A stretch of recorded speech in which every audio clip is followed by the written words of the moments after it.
The story of Cinderella.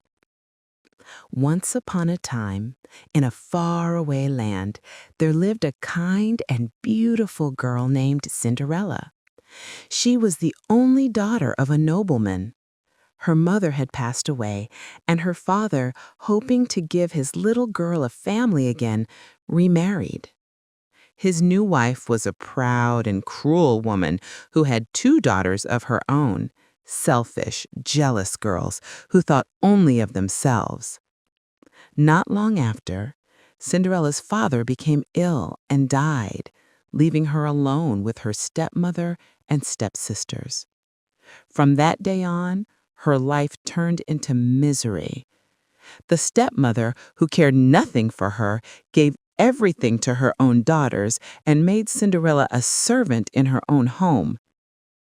Every morning, Cinderella rose before dawn to clean the house, cook meals, wash clothes, and tend the fire. She was never allowed to wear nice clothes or join the family at the table. Her room was a cold, dusty attic above the kitchen.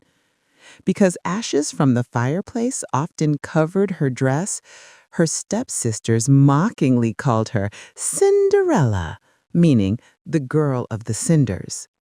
Despite her hardships, Cinderella remained gentle and kind. She never complained and always carried a soft smile. The birds and mice in the house became her friends, helping her with her chores and keeping her company with their cheerful chatter. The royal invitation. One day, a royal messenger arrived at every home in the kingdom with an announcement.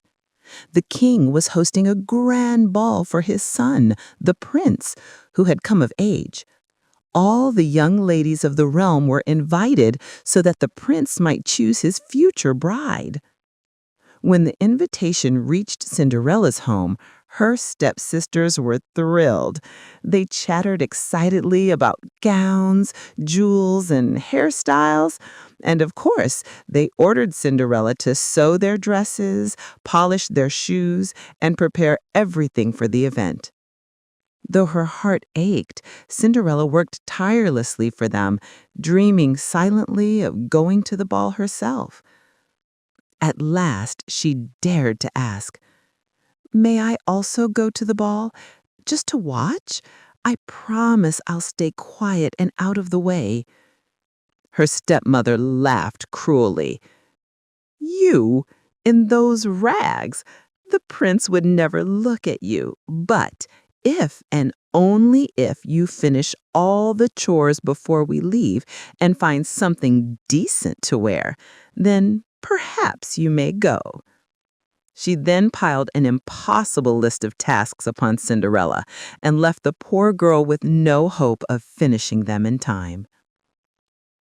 When the stepmother and her daughters finally left, the house fell silent. Cinderella sat by the fireplace and wept. Her tears sparkled in the dim light, and as they touched the ground, a warm, gentle glow filled the room.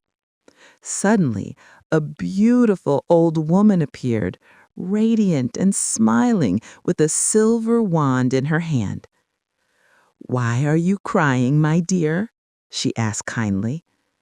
"Because I wish I could go to the ball, but I have nothing to wear, and no one believes in me." The woman smiled. "You are my fairy godmother, my child. You shall go to the ball." With a wave of her wand, she turned a large pumpkin from the garden into a golden carriage. 6 little mice became handsome white horses, and the family's old cat was changed into a coachman. Then she turned to Cinderella. With another flick of her wand and a shimmer of magic, her rags turned into a magnificent gown of silver and gold, and on her feet appeared a pair of crystal slippers that sparkled like stars. Cinderella gasped with joy. "Oh, it's beautiful! Thank you so much!" Her fairy godmother smiled. "But you must remember, my dear, this magic will last only until midnight. When the clock strikes 12, everything will return to what it was. Cinderella promised to be back in time and thanked her fairy godmother and stepped into the golden carriage that carried her swiftly to the royal palace. The enchanted evening. When Cinderella entered the grand ballroom, a hush fell over the crowd. Everyone stopped to stare at the dazzling young lady they had never seen before. Even her stepsisters did not recognize her. The prince, who until then had been politely dancing with others, saw her, and at that moment his heart was captured. He walked straight to her and said, "May I have this dance?" They danced together all night, talking and laughing as if the rest of the world had disappeared. But suddenly, the great clock began to strike 12 times. Cinderella gasped, "Oh no, I must go." Before the prince could stop her, she ran down the grand staircase. One of her glass slippers slipped from her foot, but she didn't dare to turn back. She ran into the night, just as her dress turned to rags again and the carriage became a pumpkin once more. She made it home just in time, breathless and filled with the memory of her magical night. The Prince's Search. The next morning, the kingdom buzzed with news. The prince had fallen in love with the mysterious girl from the ball, and he had only one clue: the crystal slipper she had left behind. He sent the royal messenger to every house in the land, declaring, "Whichever's foot fits this slipper shall be the prince's bride."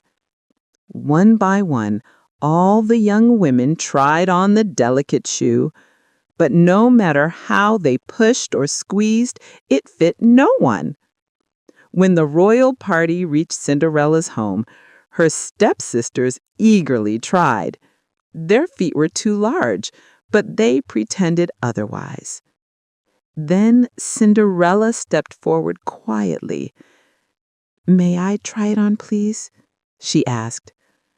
Her sisters laughed, but the messenger replied, "The prince's orders. Every maiden must try." He brought the slipper to her, and as soon as Cinderella slipped her foot into it, it fit perfectly, as though it had been made just for her. At that moment, her fairy godmother's magic shimmered once again, and Cinderella's beautiful gown reappeared.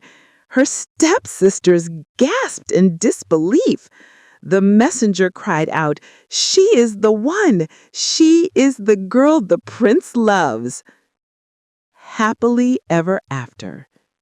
Cinderella was taken to the palace, where the prince welcomed her with joy. Soon after, they were married in a grand celebration, and the entire kingdom rejoiced. But Cinderella's kind heart never changed.